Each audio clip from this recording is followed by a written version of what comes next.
Okay, now this time I show you how to use this pencil prediction. First, I show you how to use the paddle system. If you can see, this is number 15. At the back, it's number 6. So imagine, this is 6, and then you need to flip. It will become 9. So this is the back, and this is the front. So you need to tell that you have number 6 on the front, and you have number 9 at the back. So 9, 6, 9, 6. Remember 6 and 9. And then tell them the total of 6 plus 9 is 15. So this is the 15. So you must be cover here, cover, and rub. It will become 15. So once again, 6, 9, 6, 9. Cover the 15, cover the 15, and rub. It will become 15. So this is the paddle system. 9, 6, 9, 6.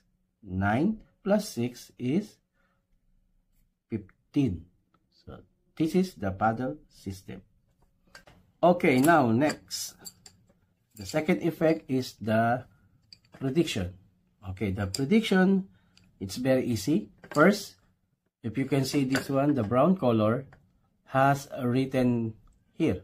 Prediction, I, this is I, red, U, blue, other, yellow. So remember, this is a brown color. Now, ask your spectator to choose which one color or which color they want. If somebody want this red, you can must be give this one. If you have a spectator another one, they choose the blue, it's okay. If somebody want to yellow, it's okay. And then you need to must be give this brown pencil to somebody who holding the red pencil. Because the important is this, the I. I, red, U, blue, other, yellow. So, if somebody holding this, sample, you give this one to the yellow. So, if he read, I, red. So, it's mistake already. If you give this one to somebody holding the blue, and then he read, or they read, I, red. It's a mistake again, because this is blue. So, must be give to someone who holding the red pencil. So, if I'm holding the pencil, so I can read I, red, U, blue,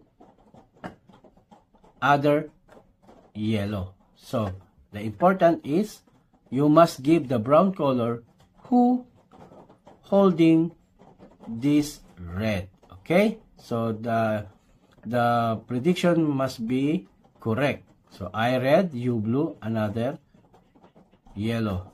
In these two, it's anybody. No problem. The important only this. And who somebody holding this red, you must be give the brown color. Okay?